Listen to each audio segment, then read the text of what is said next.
চলুন বন্ধুরা, আজ তোমাদের সঙ্গে একটি দই কাতলা রেসিপি দিয়ে দিয়েছি আমি গোটা গরম মশলা, তেজপাতা, শুকনো লঙ্কা ও পেঁয়াজ। ভাজা হয়ে এলে দিয়ে দিতে হবে বেটে রাখা কাজু, পেঁয়াজ ও কাঁচা লঙ্কা। চাইলে তোমরা অল্প পরিমাণে পোস্তও দিতে পারো, ওটা অপশনাল। তারপর এখানে বেটে রাখা দিয়ে দিয়েছি আদা ও রসুন। এটিকেও ভালোভাবে নেড়ে চেড়ে 2 মিনিট মতো ভেজে 2 থেকে 3 মিনিট মতো ভাজা হয়ে এলে ধনে জিরে গুঁড়ো, লবণ ও কাশ্মীরি লঙ্কা গুঁড়ো সব কিছু একসঙ্গে মিশিয়ে ভালোভাবে রান্না করে নিতে হবে। তারপরে এখানে দিয়ে দেবো, দেখো তেল বেরিয়ে গেছে। টক দই ও চিনিটা ভালোভাবে ফেটিয়ে রেখেছিলাম, সেটিকে দিয়ে দেব। আর ভালোভাবে সেটিকে 1 থেকে 2 মিনিট মতো রান্না করে নিতে হবে।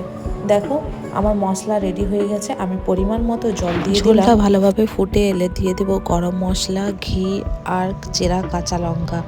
ব্যাস রেডি আমাদের দই কাতলা। তোমরা একবার বাড়িতে ট্রাই করো অবশ্যই।